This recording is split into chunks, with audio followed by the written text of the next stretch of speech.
Thank you for joining us today. My name is Christine Torres. I am the Assistant Director for the Pioneer Center for Student Excellence.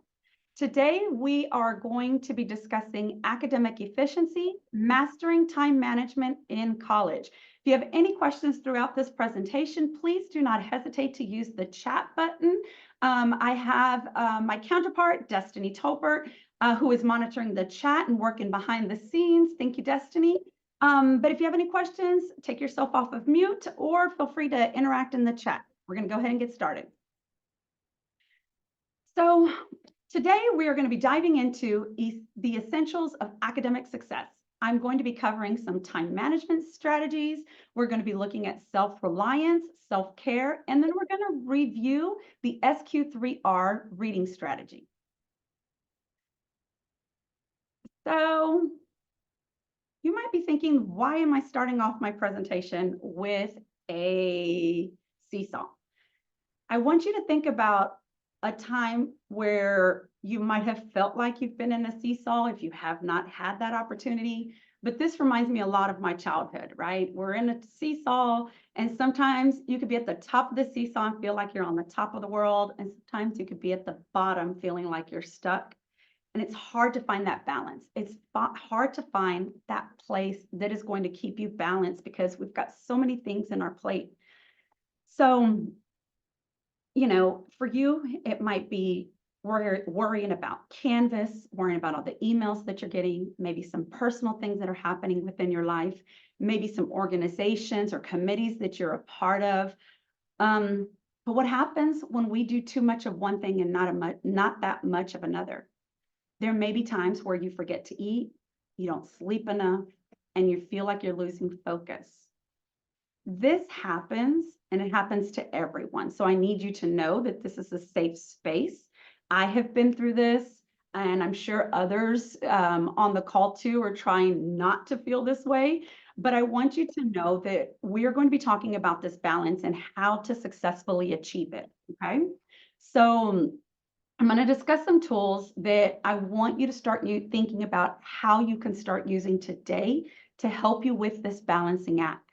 During this presentation, I ask that you think about what really matters to you and make a conscious decision to say, today is the day I master this balancing act, okay?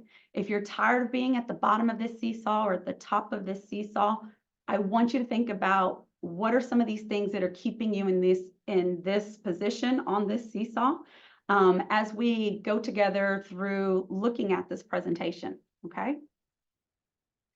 So we're going to get started first with time blocking. I am going to open up a window and it's going to take us to an Excel document. Please just pay attention. There's a lot of stuff happening on this Excel document, but you are going to get the exact same copy of everything that I'm reviewing today. I'm using this as a visual representation of a schedule. And this, what we're going to end up looking at is time blocking. Today's schedule, so we look at this and it's just an outline of Monday through Sunday and 6 a.m. starting our day all the way up until midnight. This is a blank schedule. Now, imagine that we have school and this is what our school schedule looks like. It looks like a full load until we realize we also need to include our online course. This might be where it might be a little bit more difficult because you don't see an online course as a time where you physically have to be somewhere at a certain day and a certain time. So this might be where it's easier to forget about something if you don't see this. So what we're going to do is within our template, we're going to create a space for our online class. We're going to say these 2 days a week is when we are practicing our online class. And for this case, it is math. Now we're going to suppose that you do have a full-time load, but in addition to this, you also work. If you are also working, your schedule might look like this. You might have other responsibilities, other commitments, and then you will just simply go back in and edit this template to what works for you. But this is just our representation that we're looking at today. This is going to be our visual for today, the example that we're using. Now, it's easy to forget about those things. Like, remember what I said with that balancing act. It's easy to forget about some simple things like breakfast, lunch, maybe even dinner, and maybe even having a healthy time to go to bed. So I like to call this time wind down time, and then bedtime, which means you should limit your social media, your interactions with TV, with your cell phones, with your tablets, with your laptops. All the electronics probably need to be stored away at a certain time.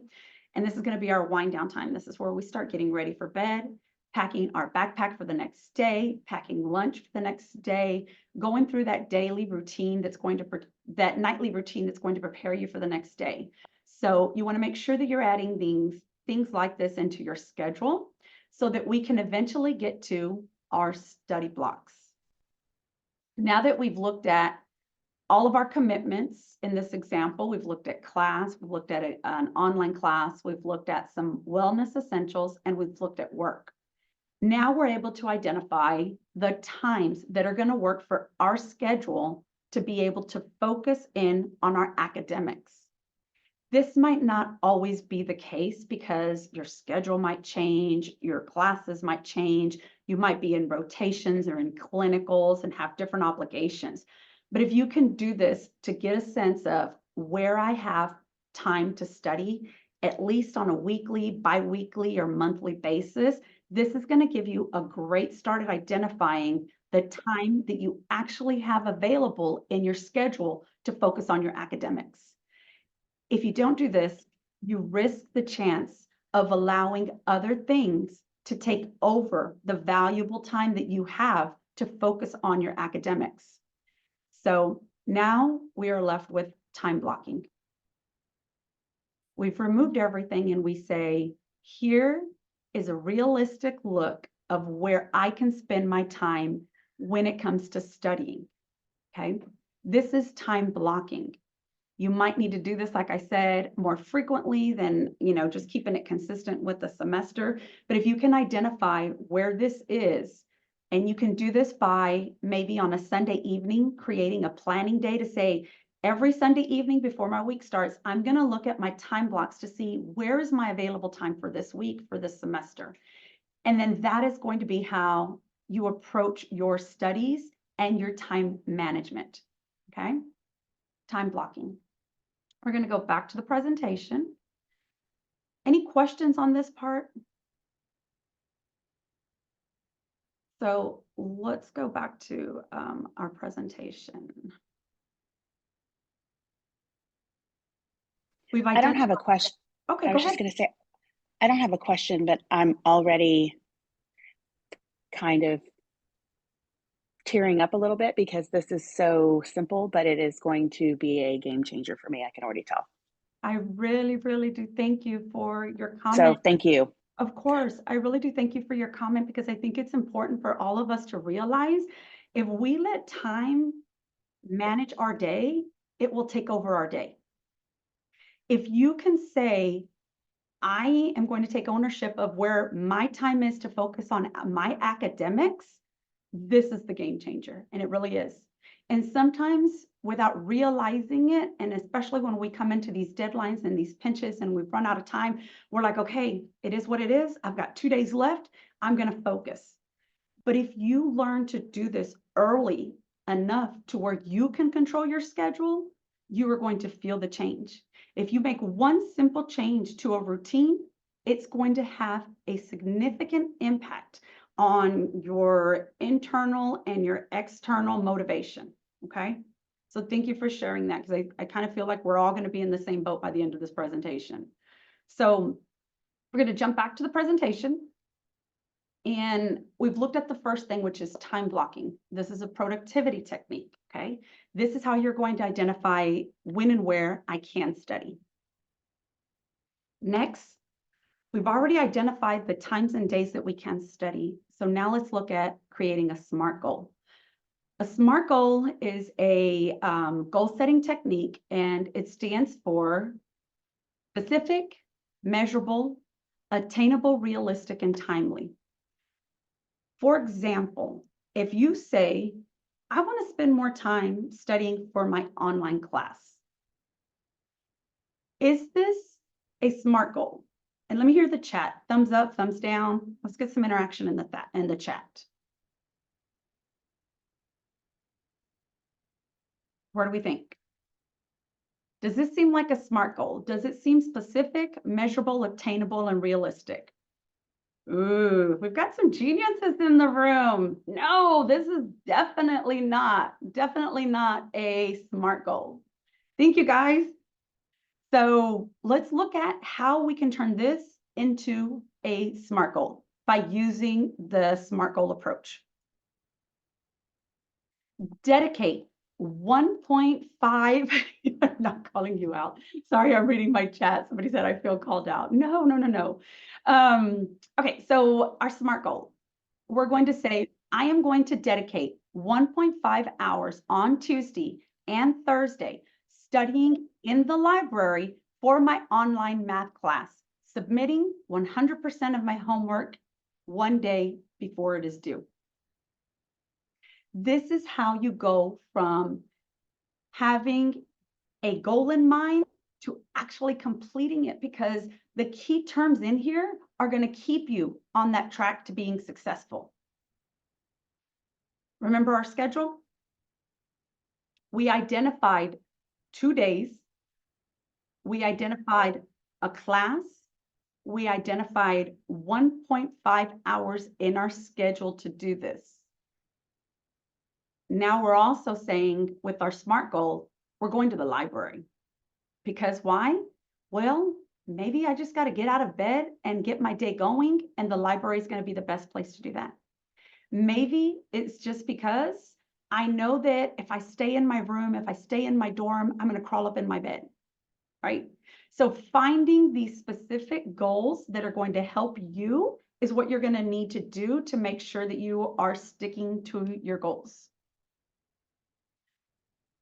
The third thing we're going to cover is the Eisenhower priority matrix. This is a productivity tool used to organize and prioritize tasks.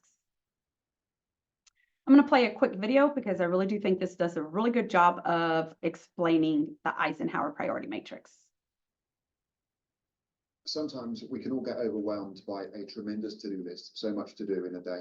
And sometimes we can all get overwhelmed by a tremendous to-do list, so much to do in a day. And so when I feel that way, I use this tool called the Eisenhower time management matrix. You may be familiar with it, but just in case you're not, it's the process of planning and managing tasks from your daily to-do list, allowing you to prioritize and focus your time on those tasks that will make you most effective. First of all, just draw a simple 4-quadrant matrix on a page, and then label each of the quadrants urgent, not urgent, important, not important. And then in no particular order, write down all the tasks you have to complete, and then populate each of the quadrants with all of the items from your to-do list, categorizing them in accordance to their importance and their urgency. So I'm going to stop the video right here, but the quadrants that he's identified are urgent, not urgent, important, and not important. I need you to know that you have the flexibility to control how you utilize the Eisenhower priority matrix. Maybe you label this as today, tomorrow, next week, and delegate. Because a lot of times we're not able to do all of the things we want to do, and we might have to delegate it. So if you can divide this quadrant into what makes sense for you, or you only need 2, you have the flexibility. The key to using the priority matrix is to make it work for you, and to be able to identify everything that you've thought about, that you think you forgot about, that you have in your reminders, that you have in your Canvas, that you have in your planner, and putting it in one place. So then now I can feel productive as far as identifying what is important for me today.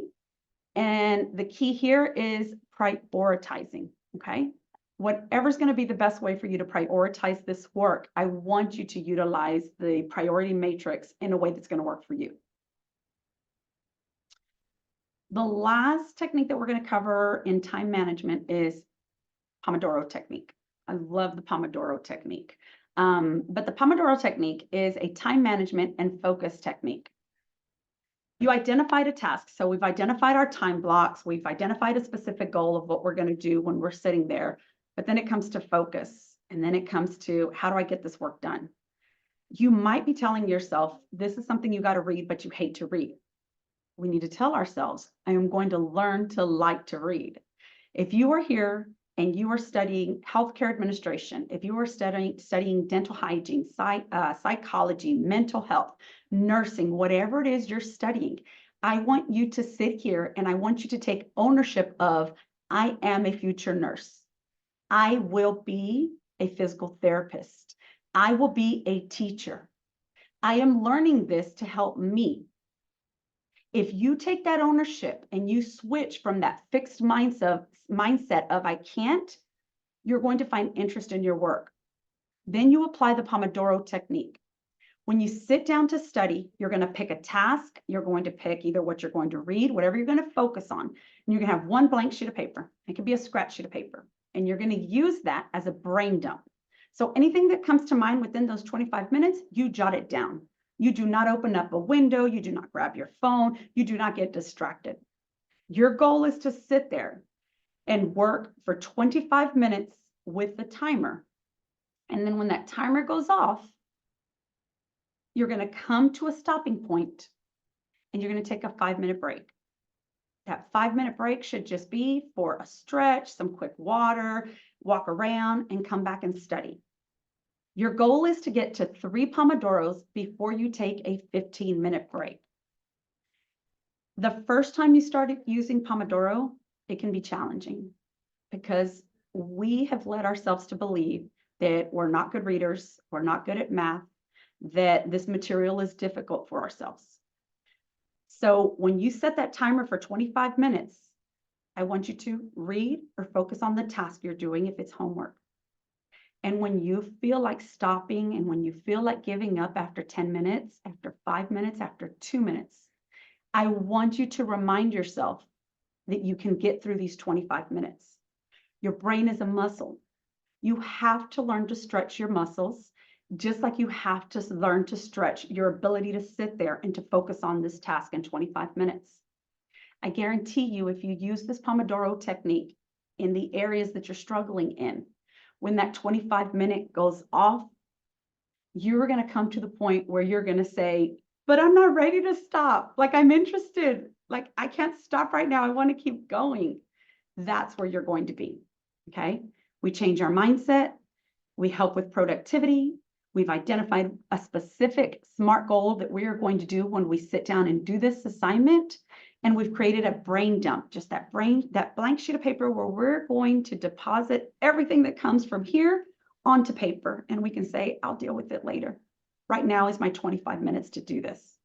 Okay. I have another question Sure. about this one, about the Pomodoro. So you said after a while, you may find that you don't want to stop after the 25 minutes.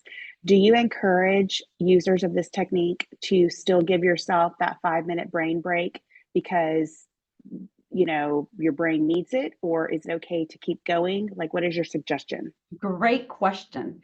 I want you to find what your point of endurance is. Basically, 45 minutes is probably enough for any brain to handle. But if you can go an hour, that's fine, but take a small break in between. And then you can come back to the reading.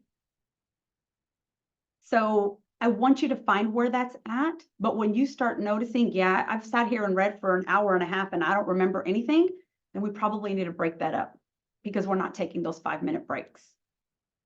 Okay. So it's really going to depend on the person. It's going to be a gradual process. You're not going to go from 25 minutes to 2 hours. It's going to be something you're going to notice. And it's also within your control to say, you know what, Pomodoro only works for me when I'm working on math, or it only works for me when I'm reading, or it only works for me when I'm doing my homework at home. Okay. So this is where you get the ability to control when and how you use this. But stopping to break is going to be important. Yes, there are apps, there are devices on the internet. There's a Chrome extension called Noisely. I like this one because it does, let me see if it's going to let me log in. I'm not logged in, but I like Noisely, Noisli, because you can actually pick, so it times you for 25 minutes, but it actually, you can pick sound effects in the background. So if you want a cafe, or if you want music going or lightning, things like that, like chatter in the background to where it's just busy work, you can also use that. So find what works for you within those 25 minutes. Great question. Yes, there's YouTube videos. Good, yes.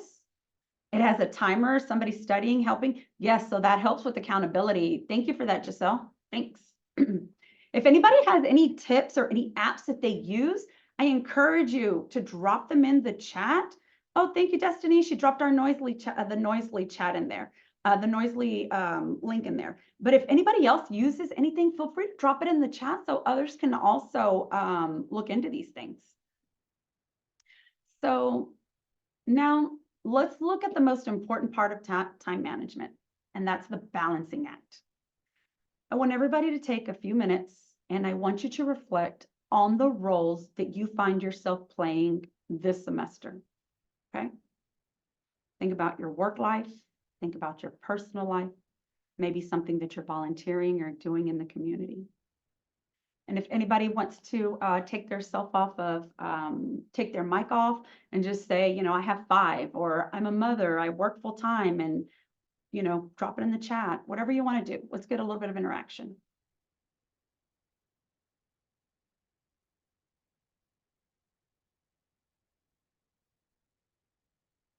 We thinking about our roles? How many hats do you wear?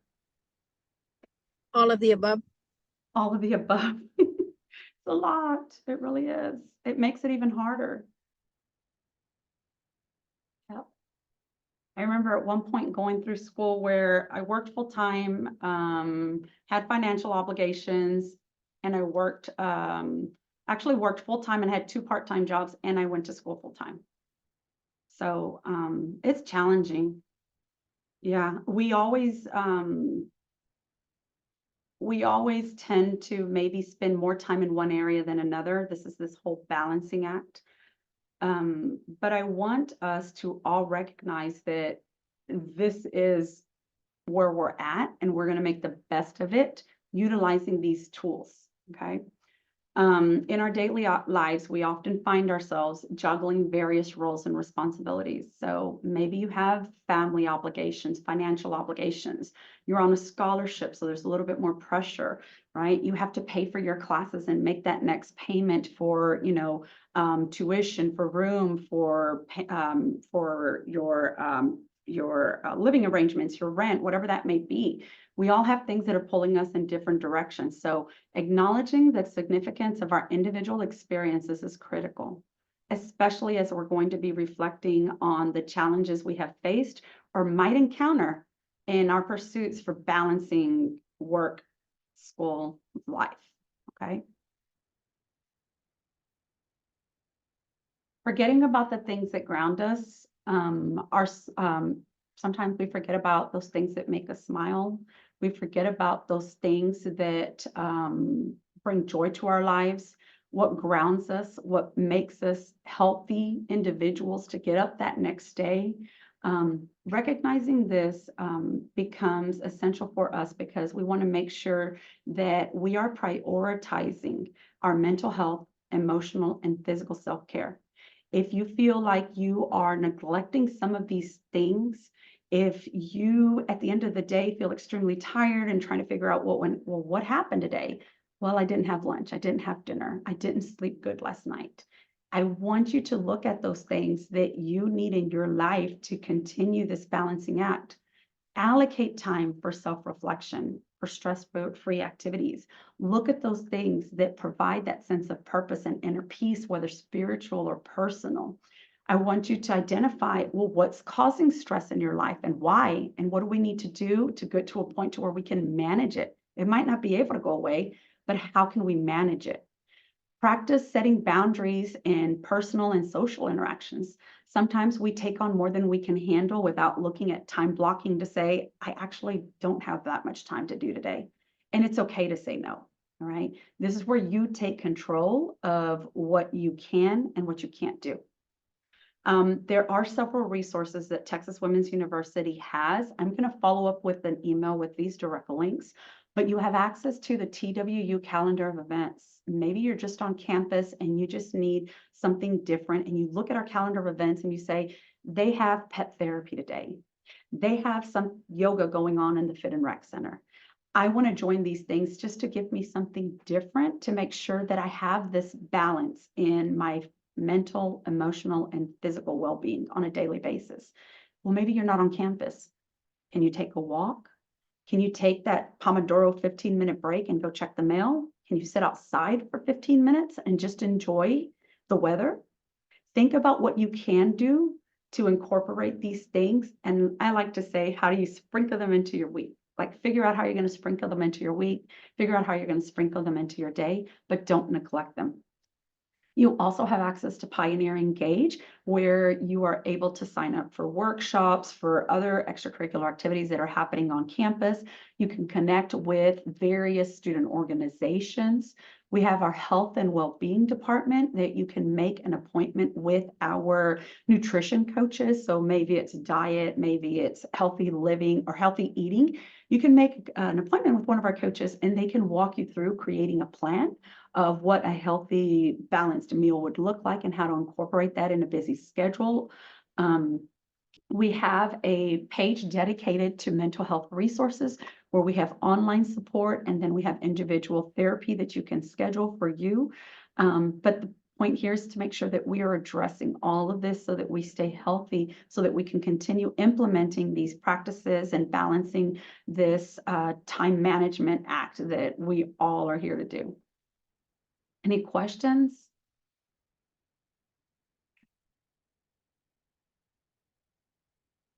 This brings us to self-reliance. Now that we have reviewed some time management strategies and had some time to reflect on our different roles, let's take a look at self-reliance.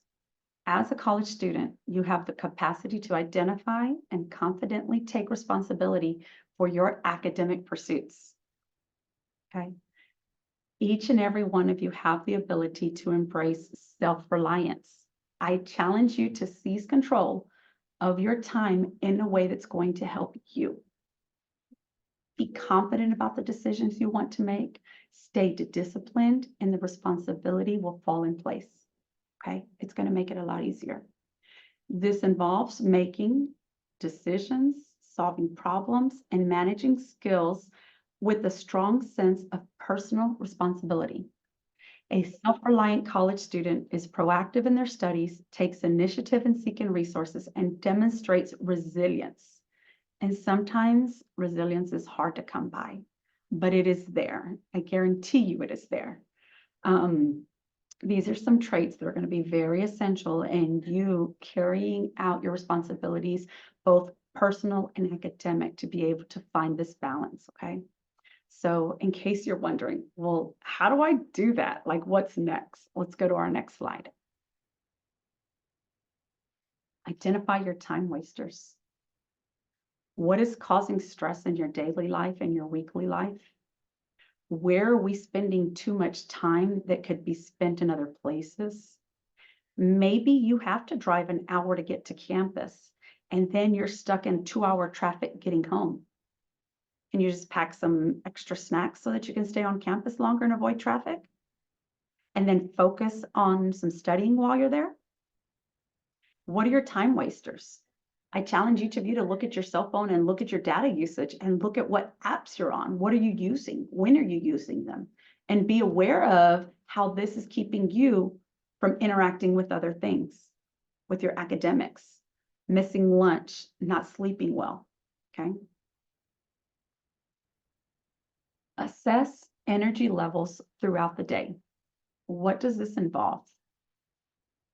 This involves making decisions, solving problems, and managing tasks with a strong sense of personal responsibility.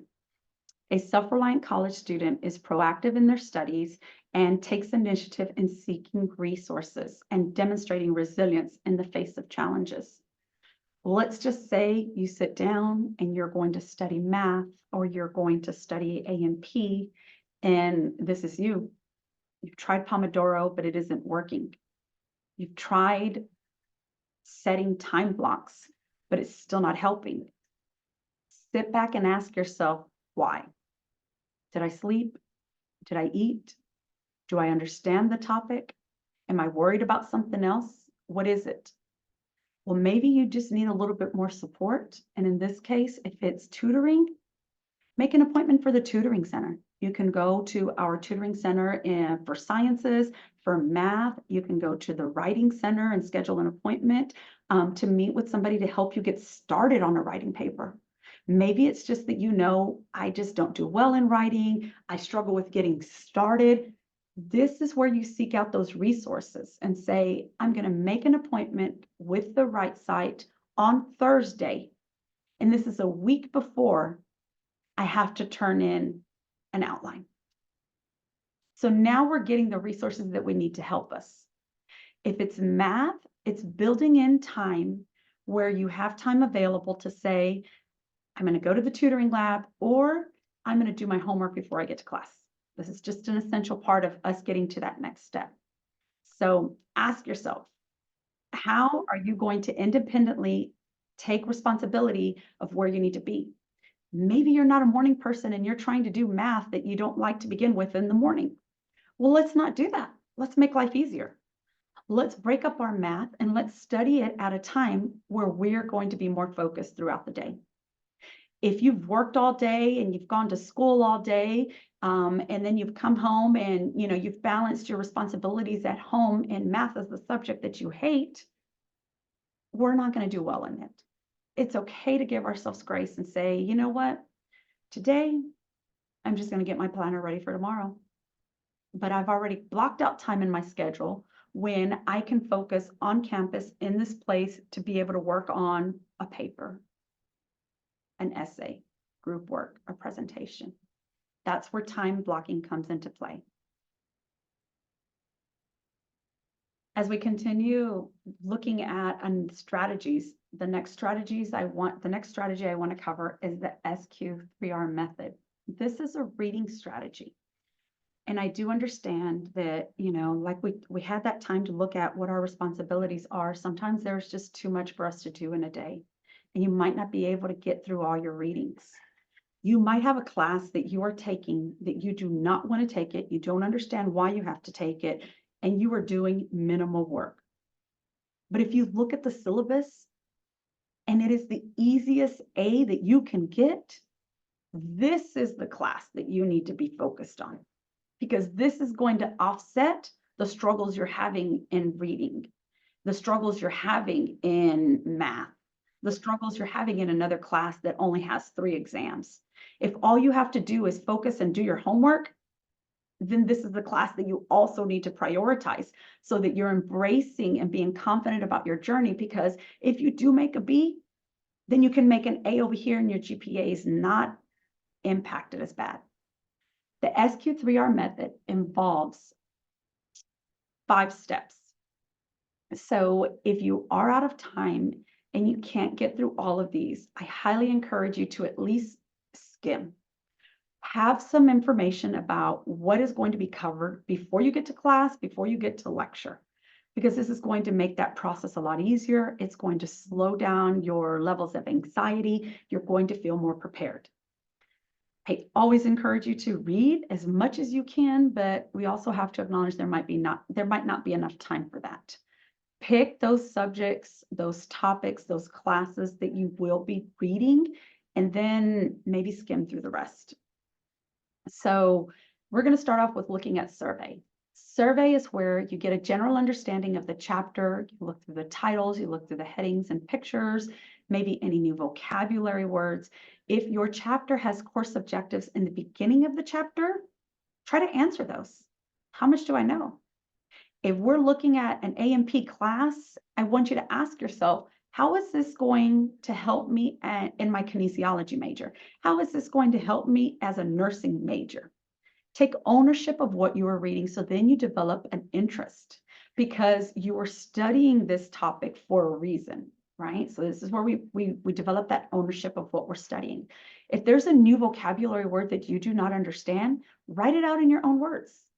Look for another definition that makes sense to you and use it. Think about the next step is question. Think about what you already know. Form questions that will pique your interest. So if you are studying, what are the four parts of, I don't know, what are the four parts of the reproductive system? Then you're going to ask yourself, well, why is this important? How is this going to help me prepare for this major, this field, this discipline? So now you're interested in the topic a little bit more than you were to begin with. When you're reading it, then you're going to remember, oh, I remember, I have to ask myself, why is this going to be important? What are the four parts? So I know that once they talk about this topic, there's going to be 1, 2, 3, 4 things I need to pay attention to. It guides your reading experience, okay? Then you're going to read. You're going to read to learn. You're going to answer the questions that you've created. And you can do this mentally, or you can write it down on a sheet of paper. And then you're going to take note of difficult items. Note that I've put a picture here for the Pomodoro technique.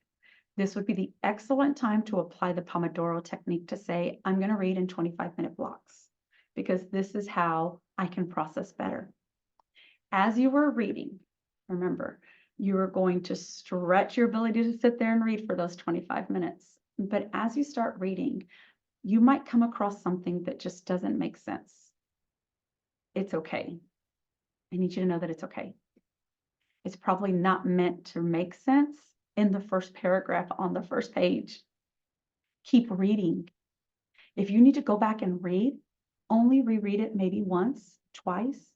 But if you spend more time than that, then you're going to get stuck, you're going to get frustrated, and you're going to start feeling like, I'm never going to get this material.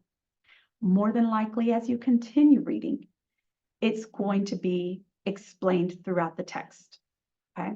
So if it's still difficult, write a note. Write the term, page 42, paragraph 4, and move on. Keep reading. Talk through difficult items. This is the next step. Once you're done with identifying what you're going to be reading, talk through the difficult items. Write summaries in your own words. If you copy things verbatim, you are not activating your potential to recall the information on an exam. So write it in your own words so that it can make sense to you and so that you can be prepared for lecture that next day, that next week.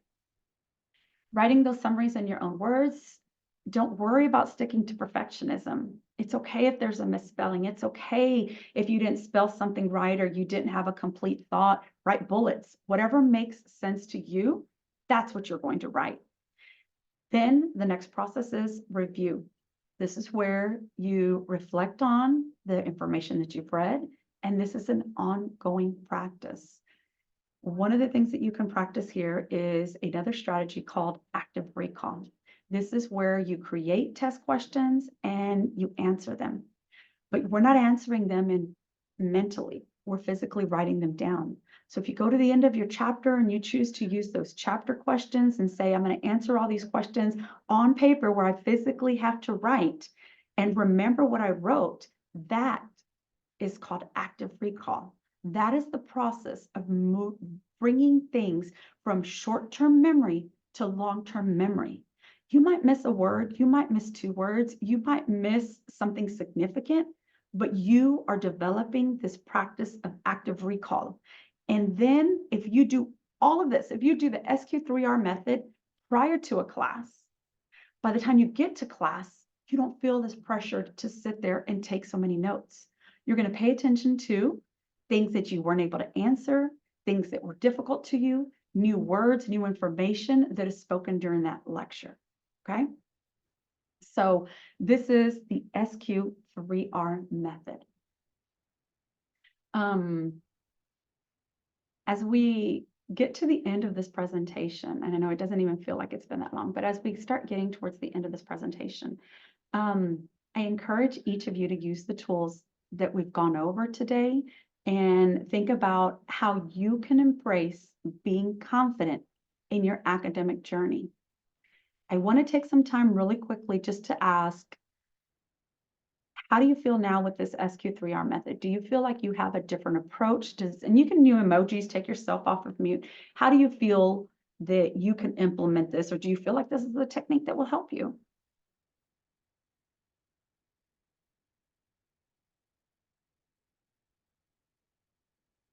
I see some thumbs up. Yeah.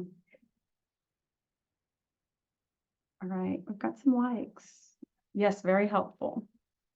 And you don't have to use all of this. This is where I said you have the ability to control what you use, when you use it, where you use it, and how you use it. The point is that you just don't stop and say, I'm not going to do it because it's just too hard. It's just too difficult. Break it down to where it works for you. Will it take a while to learn? It might, but keep this copy, like print this. I'll actually turn it into a PDF, like just this one thing, SQ3R, so that you pull this out when you're ready to read. Use it as a guide. If you remember when you were learning mathematics and you were learning your times tables and your multiplications, you probably had a chart to look at. You probably had flashcards. If you do it long enough, then you'll remember it. You probably don't need that timetable to remember your multiplications, right? So the same thing. It can be applied over time as long as you practice it and you recognize when you use it.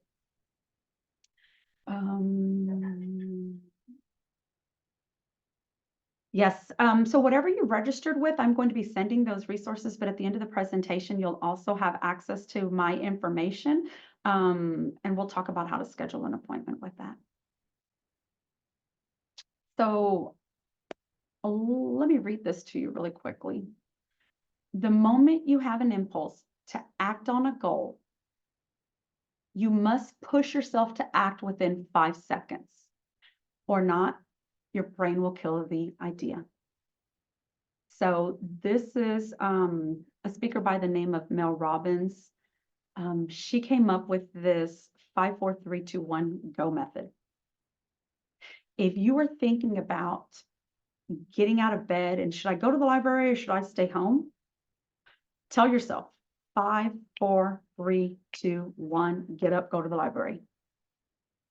If you sit there and think about it, you're more than likely to change what your action is going to do, because you're going to start to overthink it. Well, what if it's raining? What if there's too many people in the library? What if, and it keeps going. So the next time you feel like you have an impulse to act on something that's going to impact your academics, I want you to apply this. So 5, 4, 3, 2, 1, and go. Okay.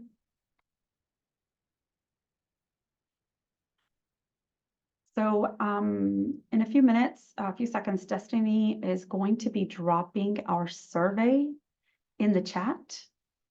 Please, before I open it up for questions, please open up this link and take a brief survey over today's presentation. It really helps me to enhance our future presentations. So that link is now in the chat, so you can do that.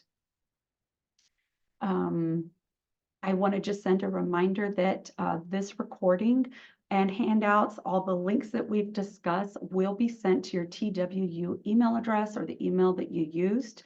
So then I would go ahead and you would have access to that and to be able to register for the recording. I'm going to take you to our academic coaching website, and this is going to be a link that I'll also share with you through that email. So if you go to the TWU homepage, and you search academic coaching.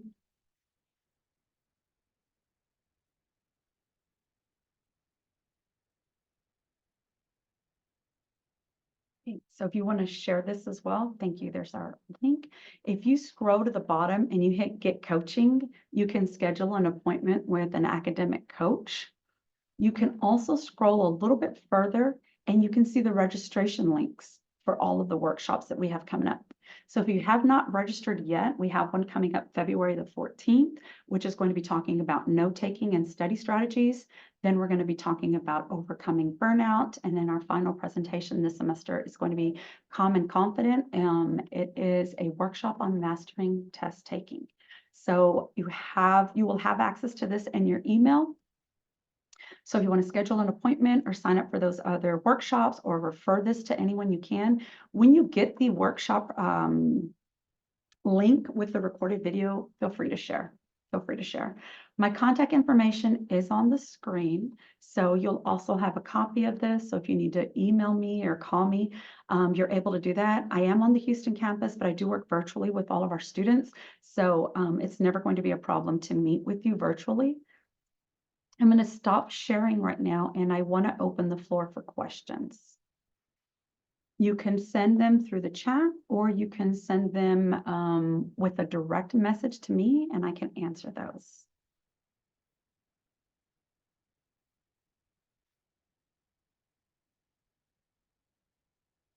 Hey, Miss Karen, I think is your mic on?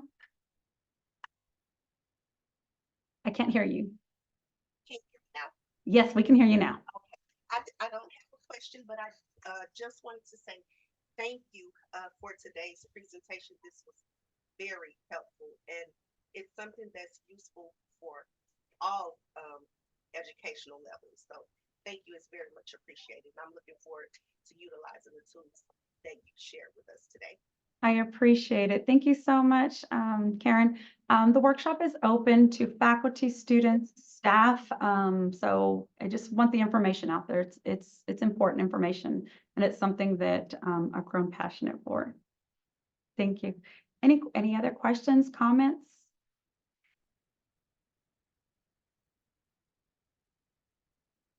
This was life-changing. You're welcome. You're welcome, Destin.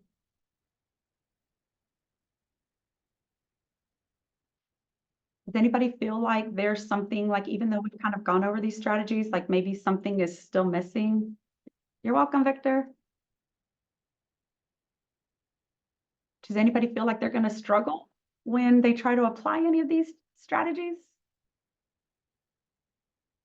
All right. It's pretty self-explanatory. Definitely schedule an appointment if you need anything further. If you think of something and you're like, wait a minute, I'm trying to apply SQ3R and I don't know what to do now, send me an email. Send me an email. Yes, yeah. We need to monitor what we're doing and how we're controlling our life. And technology has gotten, it's gotten the best of us. It really has. If you're going to use technology and you feel like this is something you need, look up speakers like Mel Robbins. Look up motivational things. Look up things that are going to do with your discipline. Look at things that are going to keep you grounded spiritually, personally. Look at test taking techniques, how to overcome test anxiety. Use it to your benefit, right? Because you might be a visual or an auditory learner, and that's okay. But use it to where it's going to benefit you. You're welcome. You're welcome. All right, I'm going to turn off the recording now.